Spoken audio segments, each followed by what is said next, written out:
Treasure of Avelora. Chapter 1. The Pact and the Promise.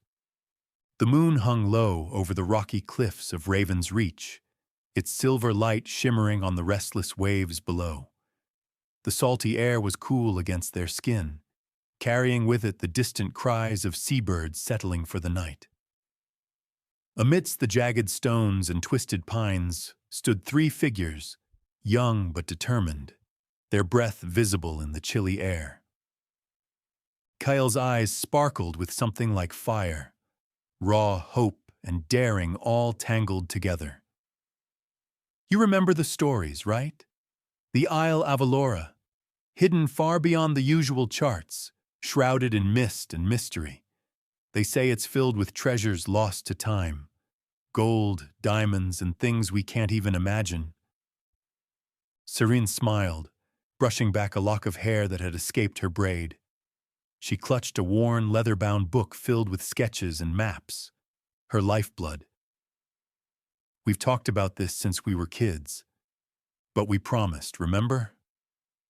No one takes more than their share. We do this together. Always. Dorian, quiet and watchful, leaned on his staff, his dark eyes steady and full of thought. Trust is everything. No greed, no lies. We'll share whatever we find, equally. The three friends stood in a circle, hands meeting in the center as the waves crashed softly below. Kyle pulled a small silver knife from his belt and gently pricked his finger, the others following. Tiny droplets of blood fell onto the weathered stone beneath their hands. I swear it, Kyle said, voice low and sure. Together, Seren added. Forever, Dorian agreed. The pact was sealed beneath the glow of the blood moon, a promise written not just in words, but in blood and trust. The next morning, the village was buzzing with everyday life, but the three friends felt the weight of something greater, a future filled with adventure and danger. Over the coming months, they prepared quietly but eagerly. Seren spent hours poring over old maps and books, piecing together forgotten clues about the island's location. Kyle sharpened his skills, practicing with his sword and packing supplies with care. Dorian studied the stars, learning navigation and reading the subtle signs of nature that could guide them through uncharted waters. Their friendship deepened as they shared hopes and fears beneath starlit skies. They laughed about what they'd do with the treasure, but also spoke honestly about the risks, the legends of curses, of spirits guarding the island, and of explorers who had vanished without a trace. One rainy evening, as thunder rumbled softly in the distance, Kyle arrived at their meeting place with a wild grin and a parchment clenched tightly in his hand. I found it, he whispered, eyes shining. The map, the real one. Seren's fingers trembled as she unrolled the fragile parchment, tracing the faded lines that marked the shape of the elusive island. Dorian nodded slowly, the gravity settling in his chest. This is it. Our chance. They didn't waste time. Within days, they had gathered what they needed and set sail on a small, sturdy ship named the Silent Star. As the village disappeared behind them, replaced by endless blue sea and sky, the three friends felt the first true thrill of their adventure. Chapter 2. Across the Endless Blue. The Silent Star rocked gently on the calm sea as Kale stood at the bow, eyes scanning the horizon where the sky melted into the ocean in an endless blue haze. The salty breeze tousled his dark hair, carrying with it the faintest whisper of something wild and unknown.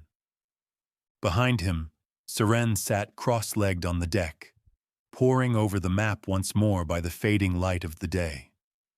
Her fingers traced the fragile parchment with reverence, memorizing every jagged coastline and cryptic symbol. Beside her, Dorian quietly tended the rigging, his steady hands a comforting presence against the shifting rhythm of the sea. The three friends had spent months preparing for this journey.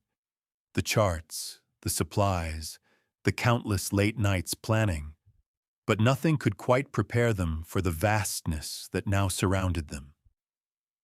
As the sun dipped low, painting the sky in shades of amber and rose, they gathered on deck, sharing stories and laughter to ease the knot of nerves tightening in their chests.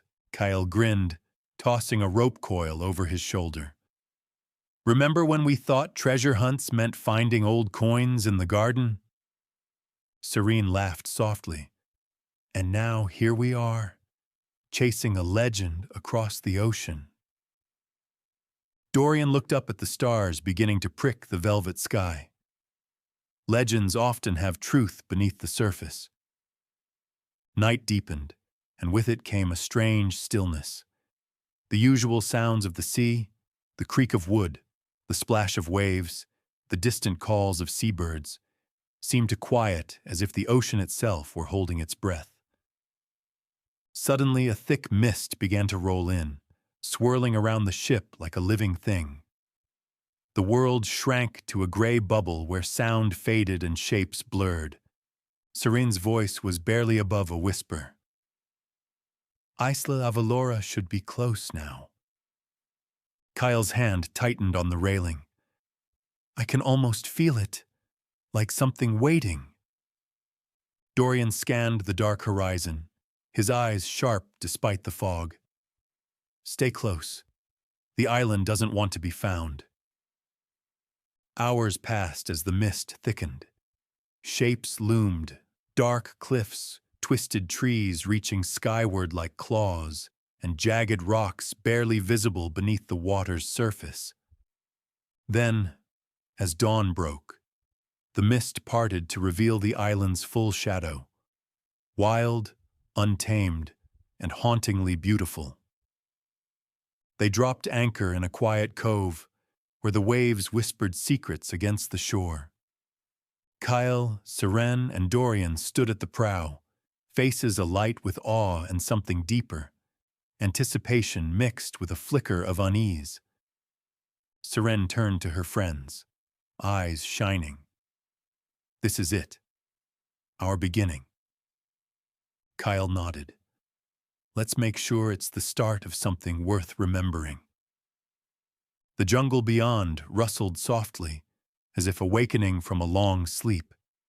The island's secrets were waiting, and so were the challenges that would test not just their courage, but the strength of their bond. Chapter 3. The Edge of the Unknown. The sun had barely risen when the trio slipped off the silent star and onto the soft, damp sand of the cove. The forest loomed before them, a dense wall of green, tangled roots and towering trees that blocked out most of the morning light. Kyle took the lead, his boots sinking slightly into the earth as he pushed aside thick vines. Serene followed close, her eyes wide with wonder and curiosity as she documented strange plants and symbols etched into bark. Dorian brought up the rear, alert and cautious, scanning the shadows as if expecting the forest itself to move.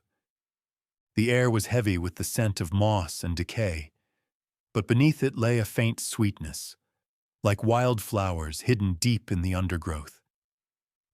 As they ventured further, they began to notice subtle signs: broken branches arranged in patterns, stones stacked in small cairns, and faint glyphs carved into tree trunks. Serene's fingers traced one symbol that looked like a twisting spiral encircled by tiny stars. "An old protective sign," she murmured, half to herself, "meant to ward off evil or trap something inside." Kyle glanced around, unease creeping in despite the vibrant life surrounding them. "We're not just walking through any jungle. This place is alive and watching." Hours passed as they pushed deeper into the wilderness. The sun climbed higher, but the canopy above kept the forest in perpetual dusk. Suddenly, a distant sound broke the quiet, a low hum, like a voice carried on the wind but too faint to understand. "Did you hear that?" Seren whispered, eyes darting. Dorian nodded. "It's the island. It's speaking." They followed the sound cautiously, moving toward a clearing where ancient stone pillars stood half-swallowed by roots and vines. The pillars were covered in strange carvings, faces frozen in silent screams, and eyes that seemed to follow them. Kyle reached out to touch one, feeling a faint vibration under his fingertips.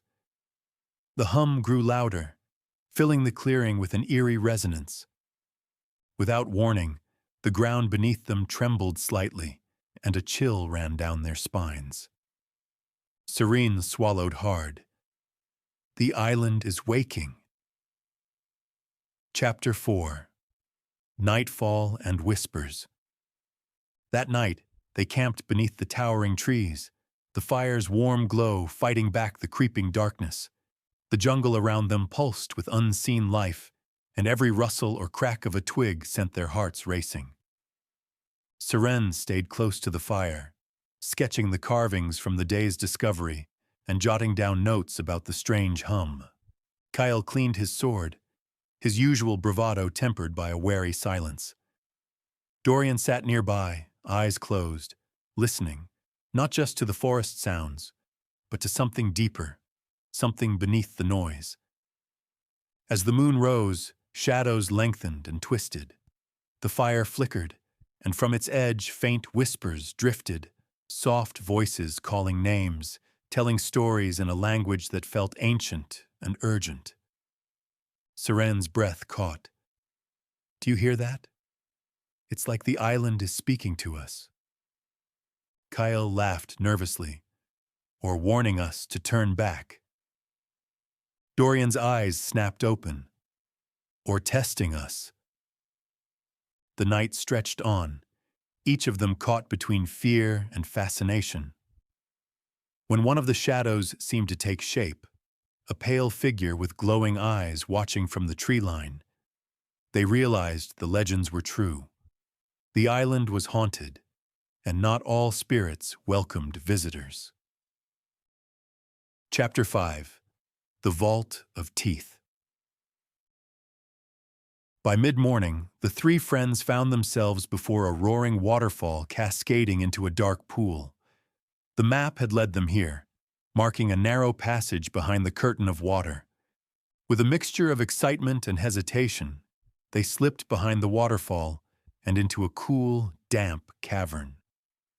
Torches lit, the cave revealed walls lined with what made Serene gasp. Thousands of teeth embedded in stone, shining wet and sharp like a macabre mosaic. Some were human-sized, others enormous, like the jaws of ancient beasts. "This is the Vault of Teeth," Dorian said in a low voice. The legends weren't exaggerating. They moved cautiously, each step echoing in the vast chamber until, at the center, a pile of treasure glittered. A mound of gold coins, jewels spilling from cracked chests, and atop a skeletal skull sat a black crown, its eyes glowing faintly with an unnatural light. Kyle reached toward the crown, but stopped as a cold breeze swept through the cavern. Serene's voice trembled. "There's something wrong here. Something watching." Suddenly the skull's eyes flared brighter, casting greenish shadows across the walls.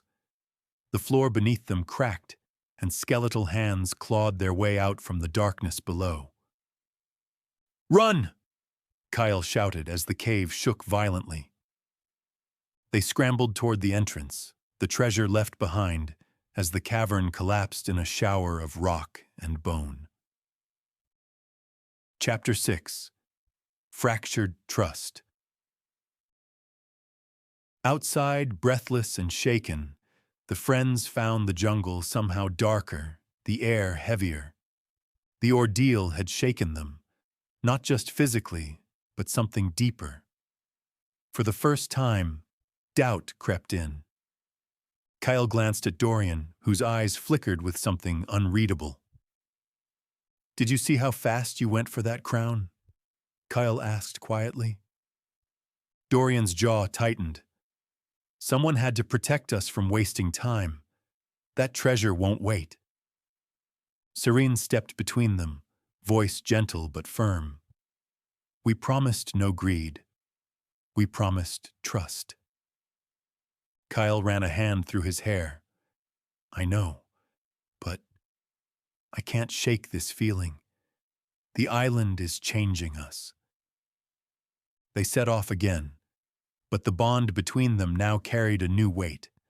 Uneasy glances, silent questions, and unspoken fears. The island had begun to play its oldest game, turning friendship into suspicion. Chapter 7. The Maze of Living Trees. The jungle seemed to close in tighter as they pushed forward, the canopy above weaving dense shadows that danced with every shift of the wind.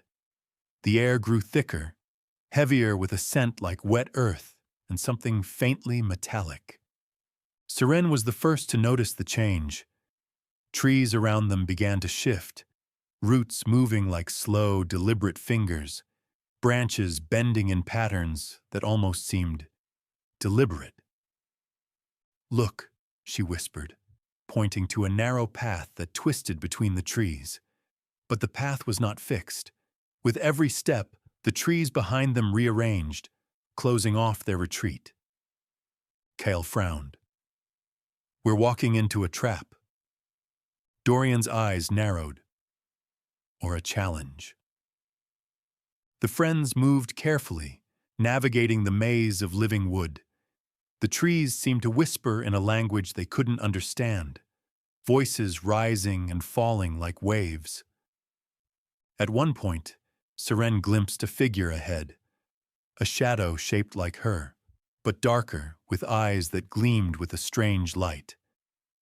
"Seren," the shadow said, voice silky and tempting. "Take the crown. It's yours. Freedom, power, everything you desire." Seren's heart pounded. The crown's promise echoed in her mind, but she clenched her fists and turned away. Number not yet. Behind her, Kale and Dorian called out, urging her onward. The maze tested their resolve and their trust in one another, each wrong turn bringing the forest closer, tighter, threatening to swallow them whole. Chapter 8. Kale and the Lost Tribe. Kyle's path led him away from the others into a dark, misty valley where the trees thinned and strange ruins rose like broken teeth from the ground. As he explored, shadows moved among the stones, figures with pale skin and hollow eyes, dressed in tattered remnants of ancient garments. The tribe, descendants of the island's first treasure seekers, had been cursed to eternal guardianship, bound by magic to protect the island's secrets. Their leader, a woman with eyes like burning coals, stepped forward. "You seek what was lost, but this island does not forgive. Its treasure is a trap." Kyle's heart raced, but he met her gaze steady. "We want to leave with what we find." She shook her head slowly. "Only one leaves untouched. The others become part of Avelora." Kyle was left with a chilling warning that echoed in his mind as he returned to the jungle's edge. Chapter 9. The Breaking Point. The jungle was a suffocating maze of shadows and whispers as Kyle, Serene, and Dorian found each other again. But the bond they once shared was frayed and fragile. The treasure's curse had dug a wedge between them, and the island's power twisted their thoughts like dark vines. Dorian's eyes gleamed with a fierce hunger. "The crown belongs to me now. It's the only way to break this island's hold." Kyle stepped forward, voice steady but resolute. "We swore to share it, Dorian. Together. Remember that." Serene's gaze flickered between them, heart pounding. "We can still end this without tearing ourselves apart." But the island had other plans. From the shadows, whispers rose to screams, the air crackling with energy as the black crown pulsed with ominous light. The ground trembled and split beneath their feet. The fight was swift and desperate. Friendship shattered in a storm of words and blades.